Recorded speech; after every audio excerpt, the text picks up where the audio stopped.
Welcome to Blending the Family, the podcast. Topics can range from finding your faith, dating after divorce, and mental health. Here's your host, whose inner child is still his outer child, Tommy Maloney. Welcome to another edition of the podcast known as Blending the Family. I am your host, Tommy Maloney, coming to you, recording this in the hotel in Dodge City, Kansas. Whew. Are you a gambler? Do you gamble? I'm not a big gambler.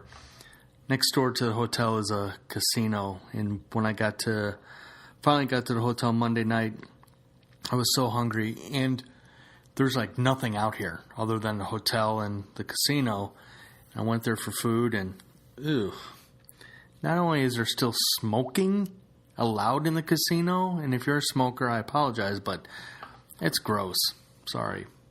Anyway, the food sucked. It was horrible.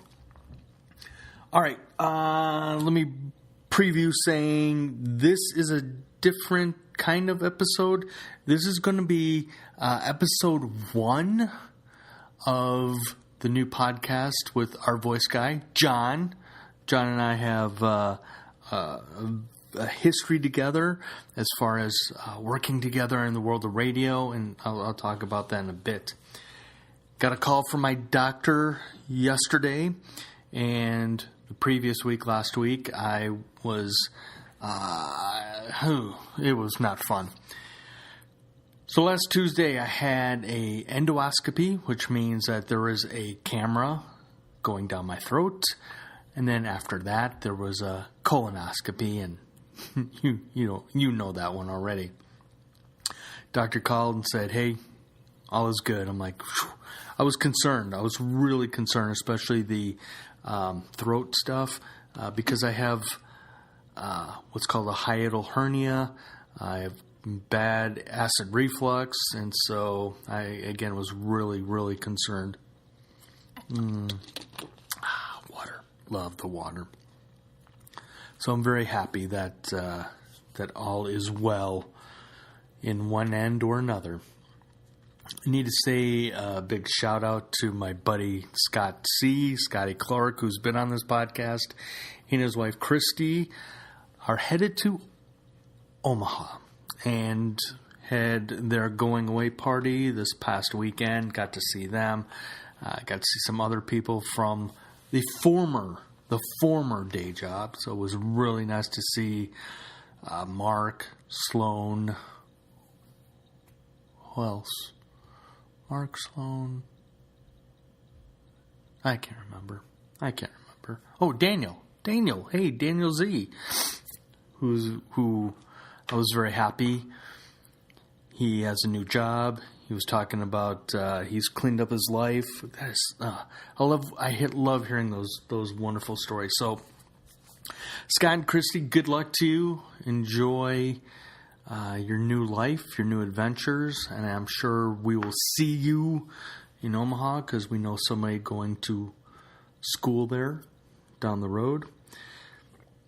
So ironically, at Scott and Christie's going away party, right across the street was my boy, the Connor, the boy, having prom.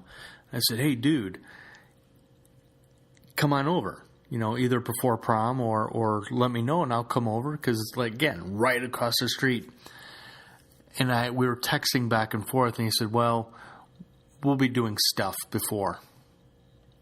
In other words, Dad, I don't want you hanging out with me. I don't want to hang out with you. So anyway, it's all good. I'm a little bummed because I know, having bonus daughters, that the prom pictures are that big moment, that big event before the event. And I really wanted to see Connor in his new suit. His stepdad went out and got him a new suit.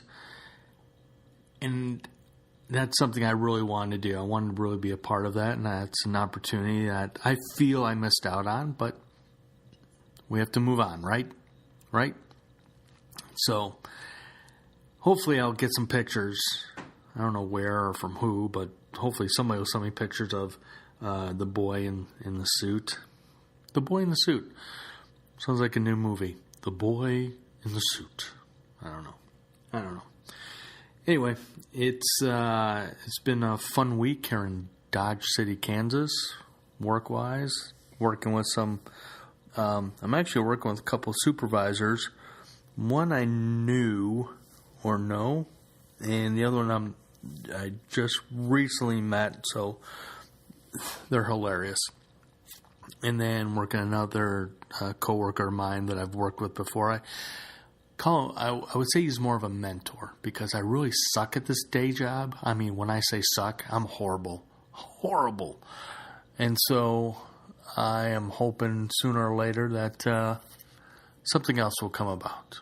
But in the meantime, we're broadcasting from the hotel, the podcast, because I love doing this. You know what I should mention? I should mention this. So one of our past guests, Johnny Nomad, he has another podcast called Johnny Nomad Presents. Check it out on Anchor, iTunes. I don't know where else. I think those two. Anyway, I recorded an episode with him on his podcast, and I'm not going to release it until, because he sent me the audio, so I'm not going to release it, and I think I'm going to do a break it down to 2 parts, because we talked for over 2 hours. But when he tells me that he's releasing it, I will let you know, and then I'll release my version of it as well. So there you go. I'm sorry, I am struggling. I'm tired. Another 12-hour day on the feet, but that's okay. So let's move on.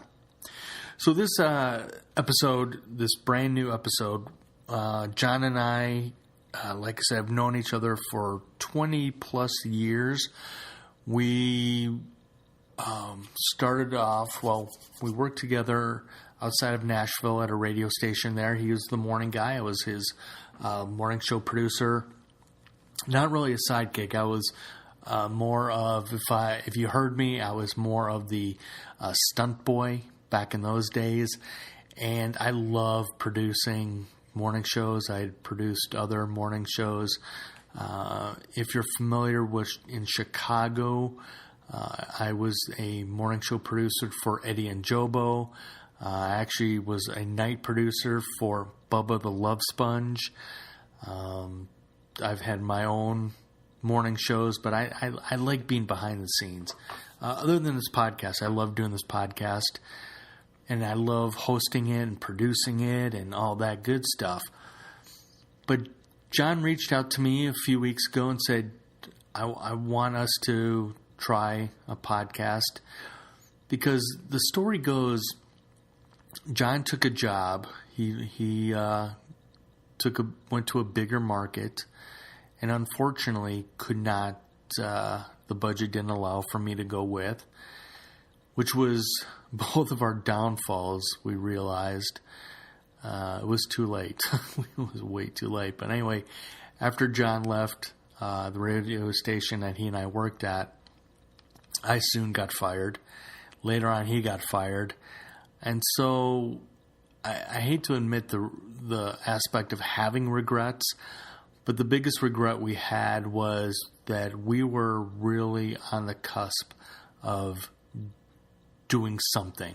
And I think if we had stayed together between his humor, the content writing that we both did, me being out on the street, me finding interesting and fun guests for the show, I think we could have really gone to a major market. I really believe that. So, but now here you go. You're going to listen to some juvenile humor at first, but actually it was a lot of fun for this first episode, because we talk about things like he compliments his first wife, her husband, helping raising his kids.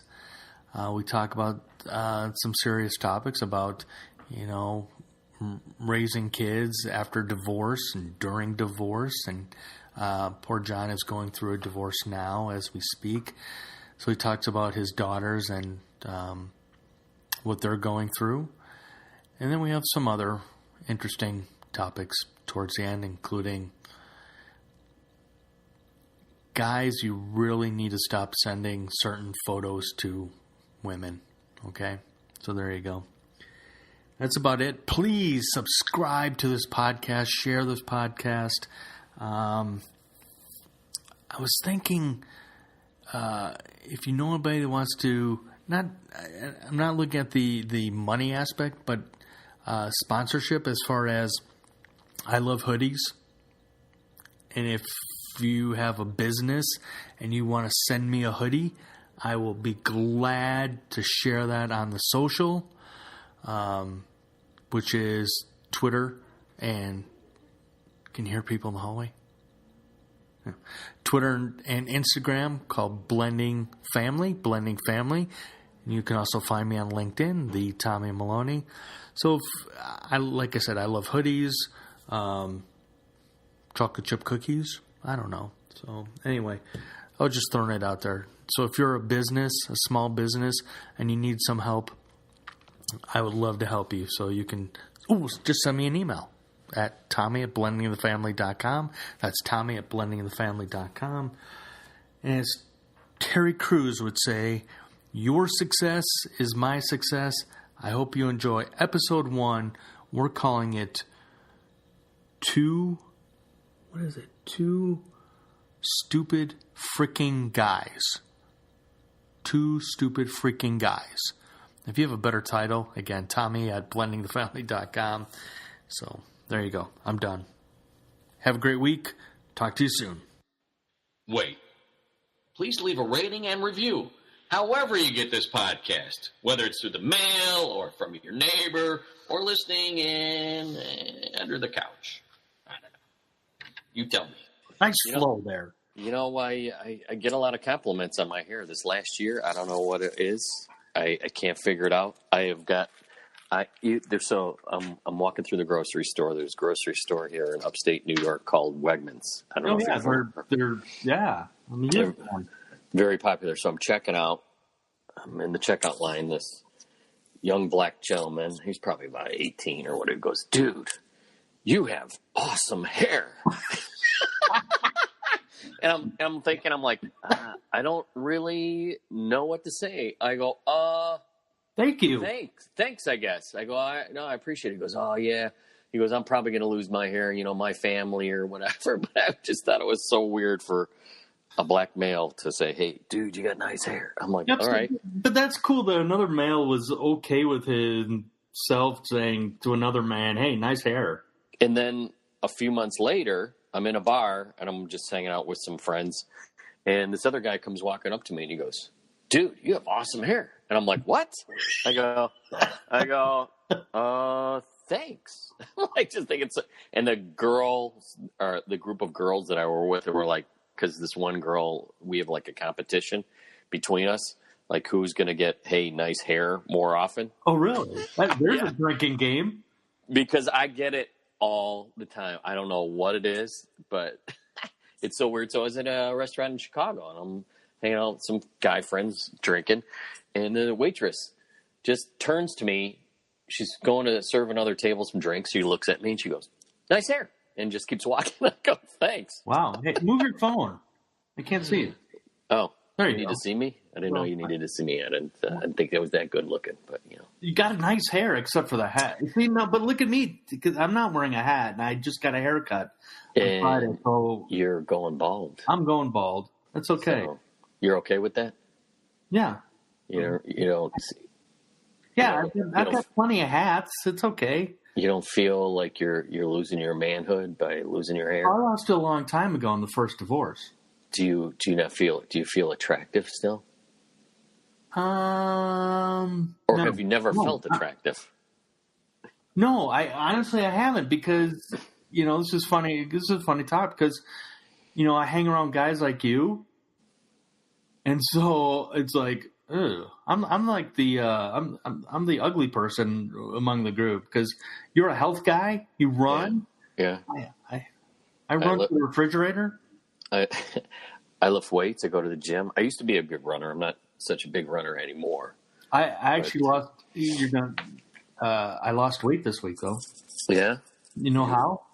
You took some laxatives? Yeah. Get a colonoscopy and you lose weight. Oh, God. Oh, that's the worst. You have to drink that yellow stuff? No. Oh, God. They do it differently now. So it was. I had to drink 64 ounces of a sports drink mixed with whatever, the Metamucil or whatever it is. Yeah, it's that, it tastes terrible. No, it tastes, all you taste is the sports drink. Oh, no, it tastes terrible. No. The stuff I was drinking, yeah. Is it a barium or something? No, they don't do that anymore, I'm telling you. No? Well, your guy does. It depends on the doctor. It's not every doctor. This guy was cool as hell. It was pretty funny because I had to go, I had to go in and get scoped every year. Yeah. And I said, I haven't had that done in years. He goes, we can do both at the same time. I said, okay, cool. So so scoped, he sticks one in your throat and the other up your butt? So the funny thing is my mom said, well, make sure they do the throat first and then do the one up the butt. And I'm like, I love my mom's humor. And I'm like, I never really thought of that. And so, of course, I know she's kidding. But right before they put me under, I said to the doctor, I go, dude, you're going to like wipe off the camera. And he goes, oh, we got more than one camera. And I'm like, yeah, but I want to know. I'm going to be asleep. Could you imagine if they're like, all right, we're going to use the same camera on this guy. We're going to stick it up his butt first and then down his throat later. And when he wakes up, he's going to go, what tastes like ass? Yeah.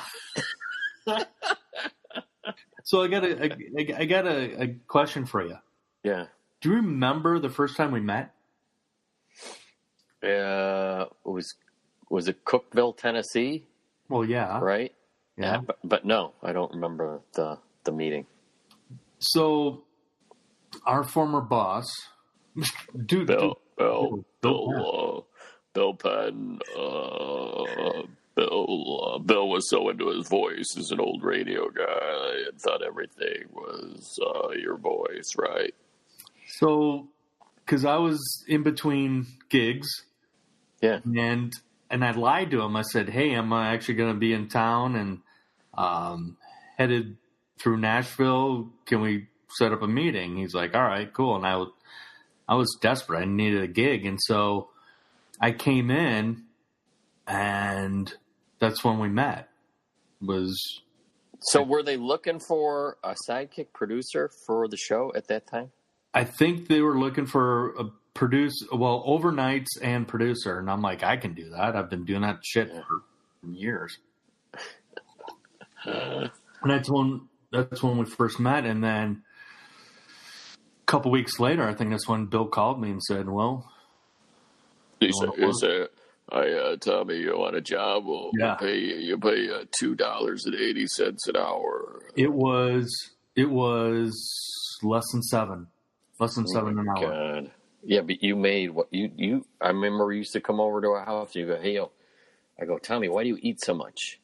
And you're like, because I never know when I'm gonna eat again. I'm like, what?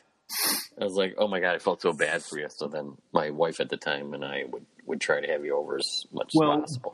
God bless you. God bless Thad. Because between the two of you, you guys always took care of me. Thad, like on Friday nights, we'd go over to Outback and, starting at, 4 o'clock, 3 o'clock, they had 2-for-1s. And so you guys get hammered on Friday. And yeah.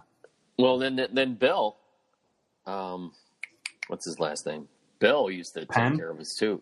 No, Bill, the restaurant owner. Oh, yeah. When we, for lunch, he always took care of it. He'd go, hey, come on over for lunch. I'm like, all right. We'd go to his restaurant, eat for free, and drink for free, and then we'd get golf from the radio station. So we eat, drink, and golf all for free. Oh, we got, what was that crappy beer that we got, too? Oh, yeah, we got It was from the Budweiser guy. We'd say, hey, we need a case. We'd call him, he goes, all you got to do is mention Budweiser on the air. I'm like, okay, I'll do that. And then the general manager got mad at me. He goes, you got to stop doing that. He's not even advertising. I go, oh, okay. Well, we had to golf, so we'd get free beer. Kevin was his name, that slime ball. Yeah, the general manager. Because he was doing the same thing. He was putting out, I know he was putting out free ads for his buddies. He was doing something where he actually eventually, I think, got caught. And I think that's when he got fired or something. Huh. I don't know. But yeah, that was a great time. Oh my God, we had the office. It was sweet. We had a sweet setup, man. We had our couch. We could sleep in there during the day, close the door. Nobody could come in. We could totally goof off. You felt like the cool thing is we weren't making a ton of money. But the cool thing is you felt like a rock star. You're like, oh, man, this is living the dream, you know? Well, the cool thing about our office was it was on the other side of the building. Yeah, nobody could ever find us when the door was closed because these idiots didn't know where the office was. Where's John and Tommy? Where are they? Yeah. Like, well, I don't know. But that's the thing, and I hope people understand that, especially the world of radio, you don't get paid anything, you know. No. But a lot of people think that you make a ton. A lot of people think, oh, you're morning radio, make a ton of money. Now, it's changed a lot where even guys in large markets are just making okay money. They're not killing it. And if they want to make extra money, what happens is they have to voice track another radio station in another city. So Cheap Channel, instead of giving them raises, goes, hey, Tommy, we can't give you a raise, but what we can do is you can voice track another radio station. We'll give you $5,000 a year. And, you know, I don't know. That works for some people, but it's so involved now. You got to stay up with social media. You got to do your on-air thing. Then you got to voice track 4 other radio stations, and that's the ones that when you took the job, they told you you're going to have to do. And then you're like, all right, I guess I can do that. Do you miss it? I miss the creative part, goofing off and getting paid for it. That's what I loved. I couldn't believe somebody was paying me to actually goof off, be an idiot, write funny, stupid stuff, and somebody's going to pay me for that? I'm like, oh my God, this is like the dream. You know, and it's something that, you know, you love it so much that you will actually do it for free. It's true.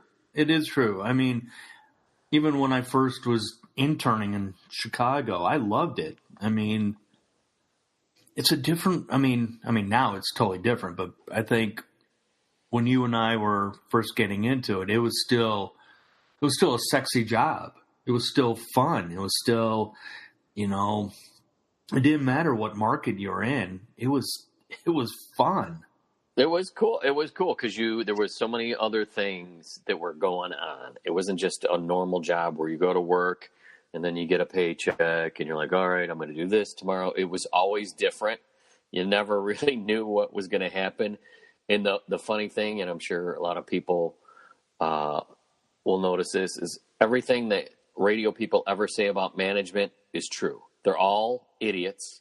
They're all former sales guys that have no clue, that usually 9 times out of 10 have no experience ever being on the air, but they think they know it all. And they're going to tell you what to do and what to say. Like, you can't say that. And you're like, oh, God, really? You know? But, you know, for me, after finally getting canned in Lincoln, Nebraska, that's when I really saw the writing on the wall where, and that's when Sirius and XM were starting to really start making a mark. Yeah. And that's when I'm like, you know, you mom and pop radio stations are not going to survive. They're going to be dinosaurs. So it was time to, unfortunately, grow up and find a real frickin' job. Yeah, that sucks. From my experience, that's the worst. Then you're like, all right, what am I going to do? So what I ended up doing was, I'm like, okay, well, I'm going to let be. So what happened to me is I was in Rochester and they said, we're going to have to let you go. And I'm like, what? And I had just gotten engaged. I had just bought a house. Oh. And I had to tell my new fiance that I just lost my job. And I'm like, how the hell? And I told it to her. She goes, you're kidding, right? I go, nope. So then I'm like, all right, what am I going to do? So then I was like, well, maybe what I'll do is I'll take a break from radio. So I went and sold Yellow Pages for a little while, and that sucked balls. And then after a while, the general manager at one of the radio stations goes, hey, guy's actually the marketing manager for Kiss FM in Los Angeles now, Kevin Legret. He goes, hey, how you liking that Yellow Pages thing? I'm going, it's all right. I'm like, it's okay. He goes, how about you come work for us over here at it was Warm 101.3 CMF in Rochester, the station with Brother Weeze. Oh, yeah. The Zone. They had Carlson and McKenzie at that time. They were great. And then I gotta just Brother Weeze. I mean, I know a lot of you listening to this, watching this for the first time, but Brother Weeze, I remember going to which convention was it? It was the boot camp that we used to go to all the time, right? And Brother Weeze was one of those cool ass guys who he didn't care what market you were from. He gave you the time of day. He was one of those guys that all tatted up, but he looked you in the eye and treated you like a peer. Even though I'm coming from Cookeville, Tennessee, which nobody knew where on the map that was. But Brother Weeze, and I had.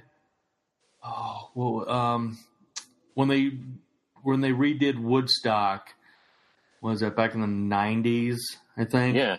And Brother Weeze was one of the MCs, and I got the biggest kick out of that. Every time I saw him out there, and I'm like, I met that guy. So Brother Weeze was cool. Fix your phone, fool. I just saw him about a month ago. Oh, really? Yeah, at a bar, and I was like, and he was doing his broadcasting live. I don't even think he remembered me. So when I first came to Rochester, and I worked at 100.5, I think it was called Mix at that time. He and I did a show for Meatloaf, and there was like a pre-thing that we had to go to at this other bar. So we went to this other bar, and he goes, "Hey, brah." He goes, "What are you doing on radio? You're a good-looking guy." And I'm like, I go, "I don't know. I just kind of having fun like yourself." He goes, it's all right, bro. And everybody would say, "Oh, this guy's a dick. Brother Weeze is a dick." I go, I just met him. I go, the guy's like one of the nicest people I've ever met. I go, he's not a dick. So I've always kind of stood up for him when people go, "Oh, he's an asshole. He's a dick." I'm like, the guy was one of the coolest people, and still to this day when I met him, I go, "I don't know if you remember this," because he's actually had he had cancer for a while, nasal cancer. Yeah, I do remember hearing about that. And I think he's like 74 or something now, and he's still doing a show. And the guy probably makes close to $300,000 a year. Really? He used to make over $400,000 until radio changed a couple of years, and then he went from station he was at, I can't remember the one, and now he's over at I think Cheap Channel. But he was a great guy. I mean, and he's like, "Rob, radio's changed so much, it sucks now." I go, "Yeah, but you're still making money." "Yeah, I know, whatever." He doesn't actually have to do anything. He just shows up. He's got so many people work for him. They take care of everything for him, which is great. And he still does a good show because he's so Rochester. It's funny. But it's funny as I'm listening to you talk about him. My wife and I went this week and saw Jeff Dunham in concert. And Jeff Dunham, oh my God, he is so funny and a great storyteller. And the one thing that really resonated with me is here's a guy who's been playing with puppets, as he even talks about, for, 30 years, 25 years. Yeah. And he's one of those few people, just like Brother Weeze, who have had one career. And they were able to really follow, like, their why, their passion. And it's just, it's fun to watch. And it's like, damn, I want that. Yeah. I mean, that was, again, the fun thing about, working in radio was all you had to do is really show up and have fun and let your listeners know you're having fun. And so, again, like with Brother Weeze and Jeff Dunham, and it's just like, I want that. I want that ability to just not have to have a fucking day job. I fucking hate it. Well, the nice part is that when you're in radio, you're actually working 24/7 because you're constantly trying to come up with funny stuff. But it's not like work because you love it so much. Right. It's it is your why. And then you're like, oh man, this is so awesome. This is so cool. You know what I did today? I got drunk and I emceed the Chunky River raft race. Well, it's funny because I remember I would, even on Saturdays, I'd still go in because I had subscribed to, magazines and newspapers and other things. And, Saturdays for me were great because I'd, either walk or ride my bike from my apartment to the station and start prepping for the next week. And you're right. You would do a lot of that. I mean, you literally doing it for free. And it was just, again, it was such a different world back then. Oh, totally. And now it's totally different. I mean, everybody's podcasting now too. Well, there we are. We are. So, I had other questions for you. All right. So I need your help on this one because you have more experience with this. And that is jerking off. Oh, well, I don't need your help with that. Can't help you there. You're in another state. So my son had prom last night, and it really, really hurt because I didn't get to see him. I didn't get to experience, the pictures and all that stuff. And so I know you've had to go through missing out events. How have you handled that? I think it's called what my dad used to say, suck it up, buttercup. And it's tough because you're like, I think I only realize that now after being divorced for a long time and then seeing pictures of him when he was little or something on Facebook and go, oh my God, I miss so much that kid's life and I feel so bad. But the cool thing was his stepdad came up to me one time when I was visiting and I get along great with him.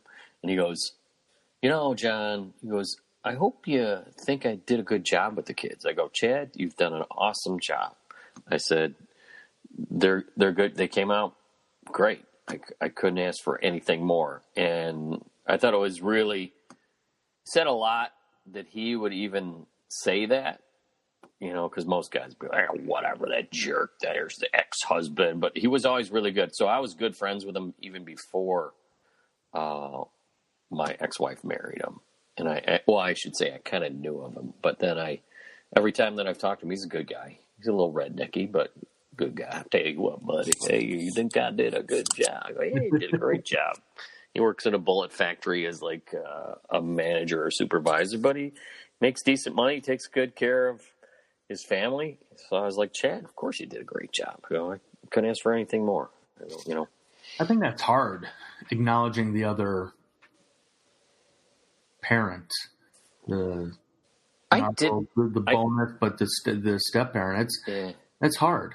I never had a problem with it, I guess. Maybe because I liked the guy. I actually liked him more than I liked my ex-wife. So I think, for me, I was like, I didn't really care. Plus, I was so far away, removed from it because I was in another state. I mean, they're in Nebraska. I'm in New York. So that's a long drive and it's far away. So I think for me, I just kind of, in a way, try not to think about it. Well, but there are occasions where you have to, because they're still your kids. Right. But I never really knew when they were having their prom or whatever, so I never really, I wasn't updated. Like, my ex-wife would never tell me anything. I mean, because we didn't get along. Right. So I never really knew what was going on. So I'd call them and talk to them, every weekend. That was about it. And then see them maybe once a year. So it kind of... But with your boy, John Mark, I mean, you guys always had a solid relationship. Yeah, I think that's because when he was younger, I spent so much time with him and did a lot of stuff, and there was always that special connection. And I can't say I have that with my older daughter, right? Callie. I don't have that special connection, and I know she gets jealous of it. But it's almost kind of like, hey, Dad, it doesn't matter that we don't talk all the time, but, he knows I'm his dad, and he knows that I really care about him. And then, he'll call and go, what's going on, Pops? He'll call me, or send me a text message, because that's like the new thing. Nobody's calling anybody anymore. Right. Well, it's I remember when I first became a dad, and I had to do a little retrospect of, okay, what guys do I know that had, really good relationships with their kids, with their sons. And you definitely were one of the top that came to mind, because like you said, I remember as you're talking about you and John Mark, I remember for some reason I never locked my apartment, and you and John Mark came in and I was so hungover. And all John Mark kept saying was, Tommy, go fishing. Let's go fishing, Tommy. And I'm like, no, Tommy's not going fishing. Well, the funniest part is the way that he used to greet you, and I'm sure you'll never forget that. So John Mark was around 2. Tommy would bend down, because John Mark could go running up to him and go, hey, come here, John Mark, let me give you a hug. So Tommy would bend down and go, hey, John Mark. So John Mark wore cowboy boots when he was 2. And every time that he would see Tommy, he would run up to him and kick him in the balls. I go, Tommy, do you not realize it's like his handshake? Oh, one time he got me solid. The funniest thing was that it was almost like you didn't care that he was kicking you in the balls. You just wanted to give him a hug because he was such a cute kid. He was. And I mean, he was raised well. I mean, all over. But, yeah, I should have realized it. And surprising, I actually had a kid after all that. It's what they call a miracle, I think. Yeah. What else do you want to talk about? This being the premiere episode. I don't know. And you never sent me any topics you want to talk about. Well, what do you? So one of the things is, what are we going to call this? I don't know. Didn't we come up with a couple of different names? What was the one acronym you had? Geez, I wrote it down. Is it going to screw up if I minimize this? I don't know. Let's find out. All right, here we go. All right. Oh, there you go. Yeah. Can you still see me? Yeah. Well, let me see here. Names for the show. Because I posted it out on the social. Yeah. Okay. Yeah. Hold on. I'll tell you what SFG. SFG. Stupid freaking guys. Two stupid freaking guys. I think, that's kind of like, I like that one. I like SFG. Or you can do growing up penis. I think Or turds don't float. Here's number 1 and 2. Those are just a couple, I think, so I kind of like those, but, I like SFG. SFG. Stupid freaking guys. Hey, you stupid freaking guy. You're right. Stupid freaking guys, eh? Well, because of Chicago and Chicago boys. In Rochester, there's a lot of Italian kids. Yeah, the mafia here. No, don't say that. I'm how's that? There's what? Allegedly, there's mafia. Oh yeah, allegedly there's mafia. Yeah. Why? Why do you think there's not mafia? Because then they'll come over. They'll get you. Come say, hey, how you doing, huh, buddy? Hey, you mentioned there's mafia? No, there's no mafia here. No, I don't know. I think there is, but I think there's different mafia. There's like Italian, there's Puerto Rican, there's Mexican mafia, there's the Chinese mafia. No, mafioso, also yeah. Mafioso. Yeah, no. Yeah, mafioso. So, what's life like now? It's a little different. I mean, is it getting better? Worse? It's better. I think I actually have a better relationship with my girls. I'm getting to know them better than I ever did because I spend time with them. When I spend time with them, I think it's more quality time, and I actually enjoy doing stuff for them. Which before, I think when you're married, you're like, oh God, we gotta go to this, we gotta do this. But I actually enjoy seeing them have a good time and doing things for them. Where before it was kind of like, you're a parent, it's like, oh man, I just want to lay around, or I want to work on my car, I want to, do stuff like that. But now I really enjoy my time with them. Like my one daughter, Anna, she's only 7. She, texted me. She was supposed to come over, so they spend 2 days a week with me. Was it Wednesday and Thursday nights? And then I drop them off Friday morning at school. So she texts me. She goes, Dad, can I stay at Mom's? I go, no. I texted back. And then I told her when she got here, I said, Anna, I don't get to spend enough time with you as it is. And then you're telling me no. I go, that kind of hurts Daddy's feelings. Then I hear her upstairs and she's crying. She's a little sensitive.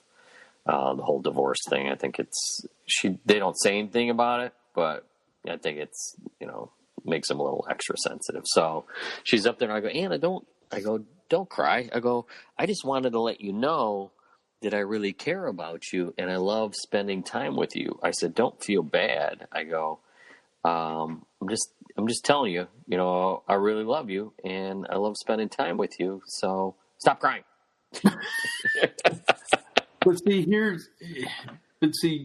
I look at it from their point of view because, your parents weren't divorced. Your parents were married for 1,000 years. Yeah. Because I remember after my divorce was that it would be Friday night. I'd pick Connor up and he would have a meltdown. And he'd say, I want to go back home. And I'd be like, okay, because I get it.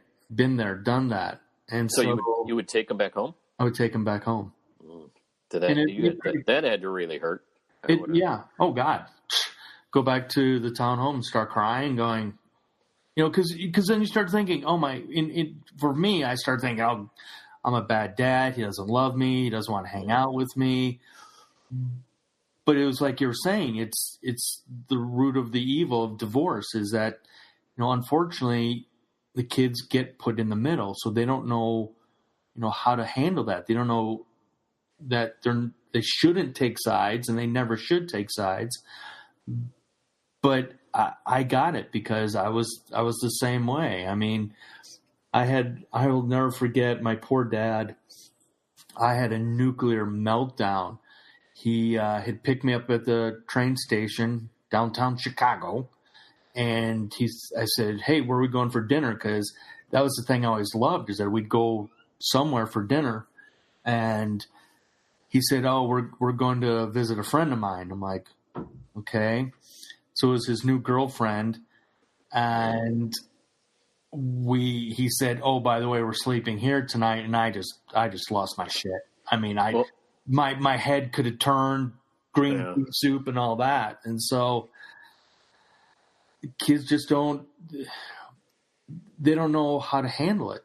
I mean, especially young kids, they just don't have the vocabulary. They don't have, the skills to really express themselves. So that's how I look at it.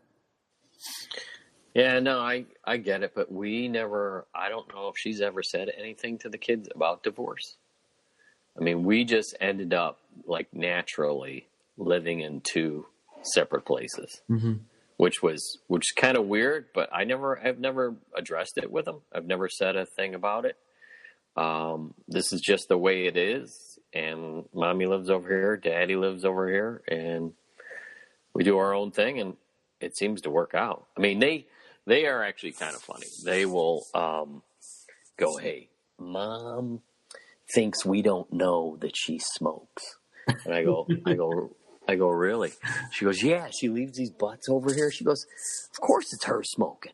And then she goes, and then one time we found cigarettes in her purse. And we go, hey, Mom, if you don't smoke, how come there's cigarettes in your purse? And they go, she says to him, well, that's because I took them away from so-and-so's daughter. And they said to me, if she would have taken them away from somebody's daughter, wouldn't you throw them out? Why are you keeping them? So they'll find butts like in certain places around the house or whatever. And then they're like, in their car smells like smoke. Because right now in school, they're 12. So they're in 6th grade. So they're talking about smoking and cancer, how bad it is for you. And my one daughter, Alexis, who's super high level and smart, will like rattle off everything that smoking does, bad for you. She's like, oh, it causes cancer. It's really bad for your lungs. It messes up the cilia in your throat. I mean, holy cow. Yeah. So she's like all over it. And they just kind of laugh. They go, she thinks we don't know. She goes, we know. So I think they're almost thinking that, they can't trust her because she's lying to them, about the smoking. And then I'm wondering if there's another part of them that go, well, what else is she lying to us about? Well, that's one of those things you can't control. I mean, as much as, again, it goes back to, you can't put the kids in the middle. You can't give them the, third degree. Well, what did mommy say? What's mommy doing? And so so I never say anything bad. I just kind of go, really? I go, that's interesting. I go, well, and then I kind of almost go, well, maybe, like to almost say I'm on her side, but I don't really defend her. I go, well, maybe, she's having a rough time or something. Who knows? People smoke for different reasons. If she is smoking, I go, but that's her choice. She's making bad choices. But so I don't ever say anything like, well, you should tell her, Yeah. So what, and I hate to, I hate to mention this because you're such, I was doing the math. I'm like, holy crap, we've known each other for over 20 years. And so what life lessons have you learned going through divorce number 2? That life can change in an instant. It's kind of scary that it happened. I was married for 15 years. In year 16, she ended up cheating on me, and I have no idea why. Never admitted it. Always kept saying that I was accusing her. And then I read a little something on when somebody's saying that keep saying that you're accusing them instead of ever just admitting it or even denying it. That means you're guilty and you're trying to hide something. So I actually had proof. I saw, her come out of a guy's car that she just said, oh, he was, we're just, he was giving me gift certificates. I'm like, yeah, I bet he was. Is that what they call it? I guess. So I'm like, oh my God. And then I subsequently, there was one time that she said she was teaching or whatever. She was actually at a bar for 5 hours. Well, I come to find out she wasn't actually at a bar. The more I get to think about, why would you be at a bar for 5 hours? I did a little research, and I found out that in back of that bar, there's 2 hotels. Oh.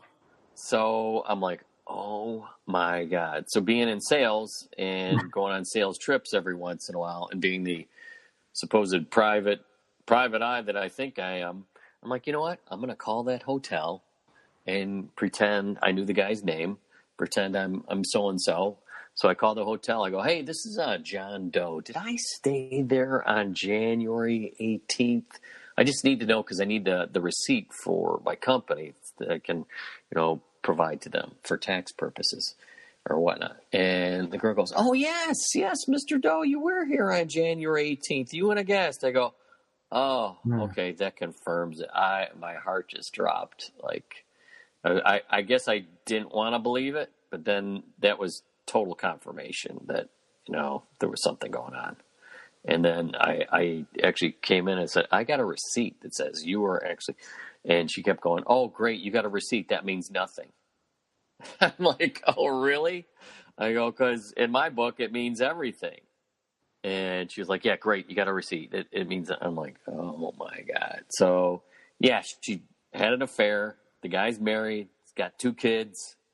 I'm like, what are you thinking?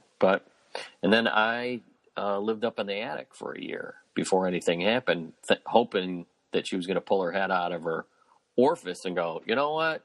I did it. I made a mistake. I'm so sorry. Never said I'm sorry. Because one reason I knew she was guilty is because of the fact that she said the way that she reacted. She didn't say, the way you should react. Most people react like if you're not doing it is, oh, I'm so sorry. I would never do that to you. I love you too much to ever do anything like that. I was just meeting him to get some gift certificates for my brother's fundraiser. Brother, I had a bad heart. They were doing a fundraiser for him.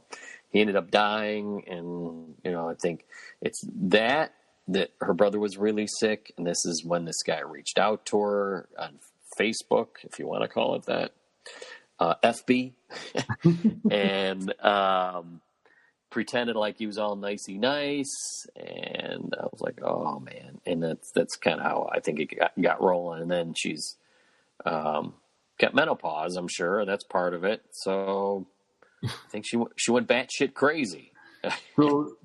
So now do you have a lack of trust with females now? No, I don't have a lack of trust with females.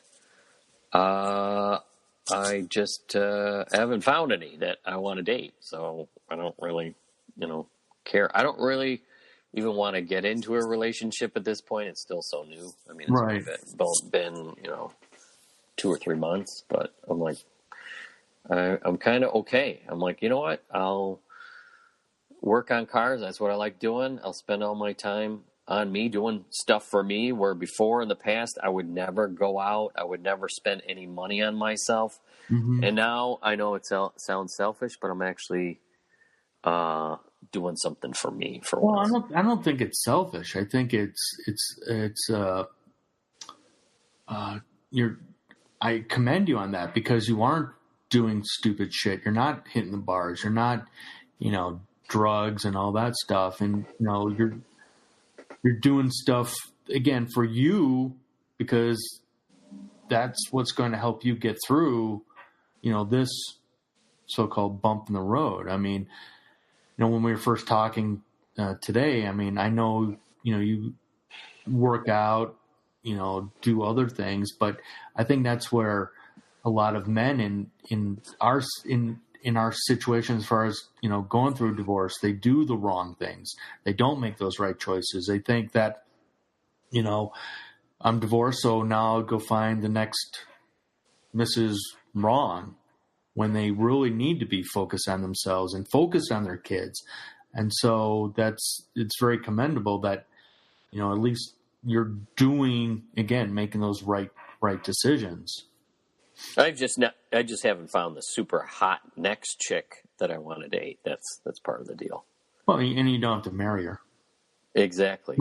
I don't know. I'm pretty good on my own, so I don't know if I really ever need to get married. It's kind of like when I was in radio. You travel around, you know that you go to a new city, then you have to make new friends, and then you leave that city after 2 years and you go on to another new city. So I've got friends all over the country. I just don't have a bunch of friends, in my one location. I don't have a lot of guy friends because I'm kind of almost in a way a loner. I have, a couple of friends, but they're all long distance like yourself. I got another friend from college.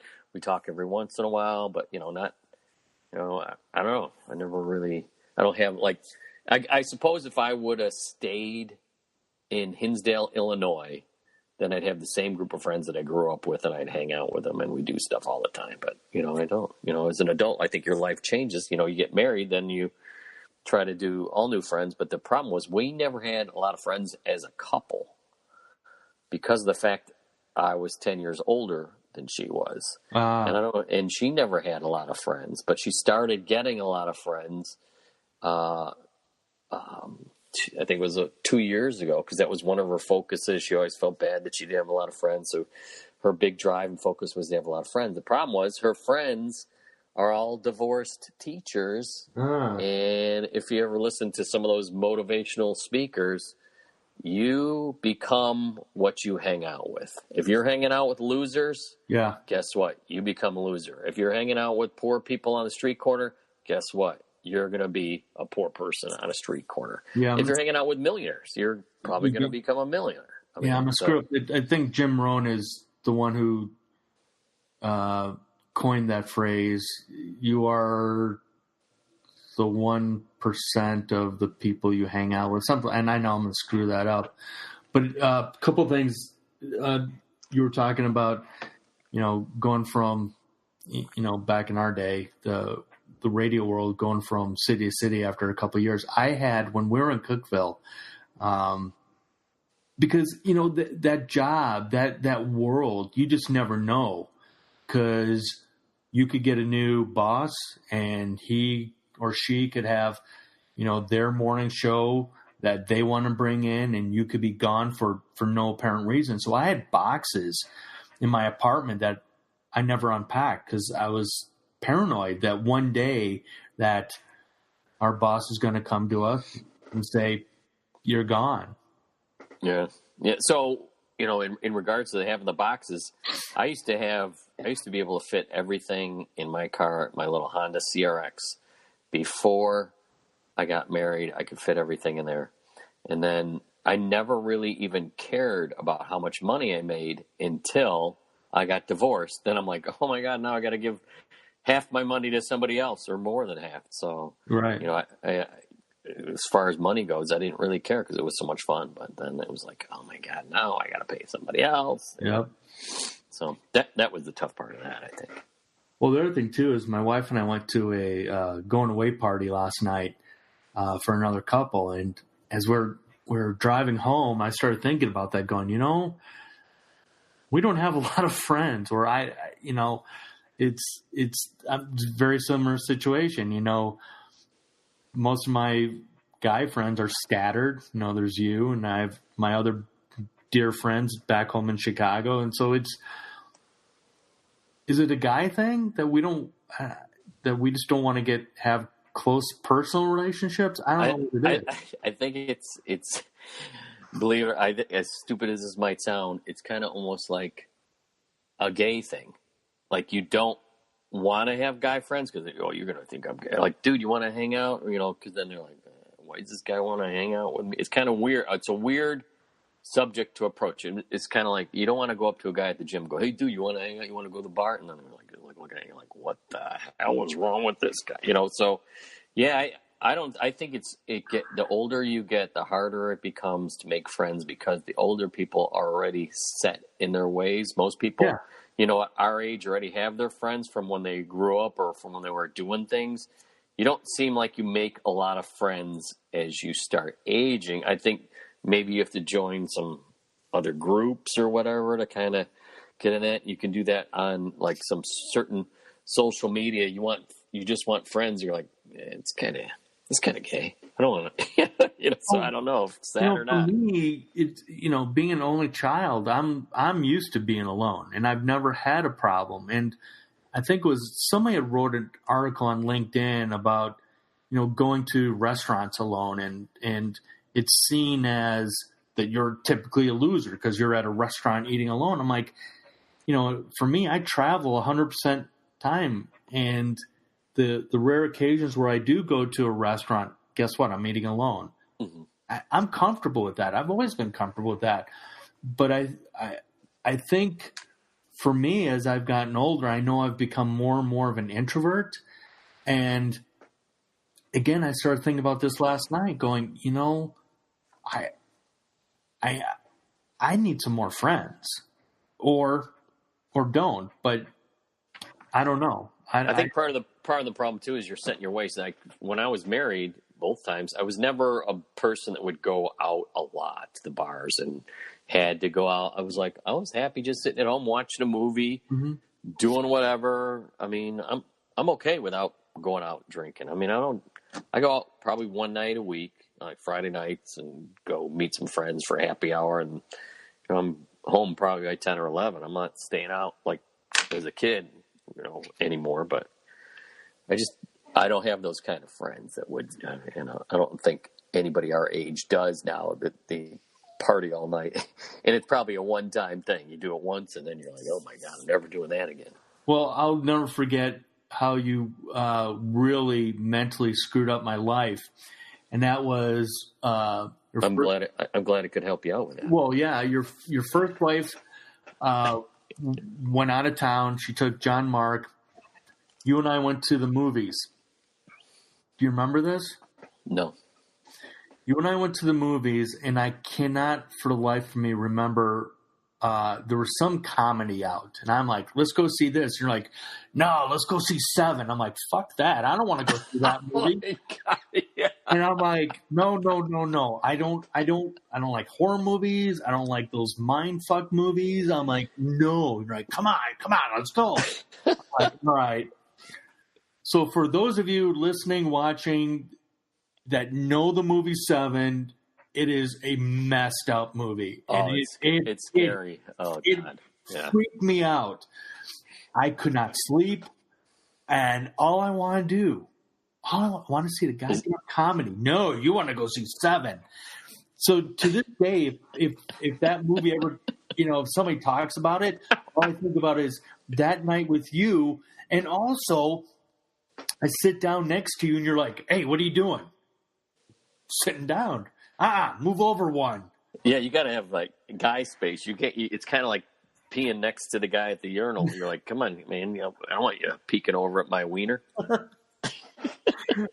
I mean, that whole night just cracked me up because I'm just like, you just messed me up for life because that stupid movie. Yeah. Now, do you have different thoughts about eating spaghetti? Oh, the spaghetti the fat guy with the spaghetti? Oh my God! I was like, wasn't that gorge? What was that? Yeah. Oh, it's not gorging. It's I can't think of what the sins are. Yeah, and the guy when the SWAT team comes in, the guy's like supposed to be dead, and he sits up, and right then and there, I'm like, I'm done. Can I go home? Can I go? Just let me go. You know what movie's just as bad as those Saw movies? Have you seen those? No, I don't like those. Oh my God, I can't watch them. They're just gross. I mean, they're chopping people's heads off, doing all kinds of torture stuff. I'm like, oh, gee, you talk about having nightmares? No way. I saw Saw 1 and Saw 2, and I'm sure there's more out there, but no thanks. But I'm glad I ruined my life. Positive influence on your life. Yeah. Yeah. Yeah. Yeah. Anytime I can help you out like that, let me. So I know something I want to talk about. Why, like, as far as dating goes. So remember back to your dating days. So why are guys sending women penis pics? Why would you do that? I mean, do you think that every woman that I've talked to is like mortified that guys are sending pictures of their wanker to them? They're like, what the hell is he think? I've never understood that either. And to take a deep dive on that too, is that even so, if you sent one to some girl and she deletes it, it's still out there. Yeah, well, she could send it to all her friends. Go, exactly. Oh my God, look at Tommy sent me a picture of his wiener. Look at how small it is. Well, and I'll take it one step further. As parents, if our kids get caught doing that, they can become our sex offender, right? Sex Don't they get offender, listed exactly. as a sex offender? I mean, there's a lot of kids in high school doing it. I'm like, what are you thinking? Why would you even do that? And maybe it's because girls sometimes will send pictures of their parts, but I'm like, I don't know. Maybe it's because we're older, and that we weren't aware of it. Well, they didn't really have the iPhones back then, and right. We had the bag phones. I think probably when we were in a freshman year in college or something. But those big brick phones, that cost $100 a minute. Yep. Yeah, I don't get it either, and maybe there's a certain portion of women that like that. Maybe it's worked for some guys in the past where they send a picture and they're like, "Whoa, yeah, girl, come on over, son." Yeah. But I just don't see that. I go, they're either super slutty or I don't get it. I mean, well, think of the guy doing it. I mean, what kind of slime ball? Plus, it's not healthy. I mean, think of the germs on your phone. Oh, gosh. Is that Vaseline on your phone? So do you zoom in to make it look bigger? What kind of angle do you got to take it for to make it look like your chin's not sagging? Do you run through Photoshop to, make it look like Johnny Holmes? Well, while you're on the subject, another thing is to me is like the weirdest thing. Old naked guys in the locker room. So these old guys, for some reason, think it's okay to walk around the locker room naked with their big saggy balls and like cheese hanging down to their knees. I'm like, oh my God, that is so gross. I wanted to, dude, cover up. I don't want to see that. I don't want to see your saggy balls hitting the ground, walking around naked. Why don't you just put a towel on, cover that stuff up? It's just like gross. Old saggy ball man. I remember when I worked at the country club back in the burbs of Chicago, and the first job I had there was working in the men's locker room. And you're right. I'm like, come on, Mr. Smith, come on. Are you that proud of your right nut and left nut that they got to be in everybody's face? I'm like, come on, what are you thinking? When they come up to you to like place a drink order, and you're like, they want to have a conversation with you. Yeah. I'm like, dude, I'm not talking. I am eyes up here. Exactly. Oh my gosh, this nasty. But I think they must, maybe at that age, you're in the 70s and 80s, you just don't give a shit. Whatever, I'm gonna walk around, talk to people with my balls hanging down to the ground. I caught myself I think it was this morning. I had to run out in the living room, and I had just had my boxers on. I'm like, oh crap, what am I doing? I don't want to. If one of my neighbors saw me, I wouldn't want to see me. I'm like, yeah, no, I wouldn't want to see it either. Yeah. So are we going to go with SFG? SFG, stupid fucking guys. Stupid freaking guys. Yeah. Stupid freaking guys. two stupid freaking guys. I like it. I like it too. We can get T-shirts made up. There you go. I'm going to win a T-shirt if you actually watch this for more than 5 minutes. Ding. John will send you the T-shirt and the $5 and $5. That's right. Yeah. All right. All right. I think this went well. Yeah, sounds right. I'll have to think of some more ideas. I think we could have some topics there, Tommy. Some topics. Yeah. Thank you for listening to Blending the Family, the podcast. Thank you for listening. And it once again proves that anyone can host a podcast.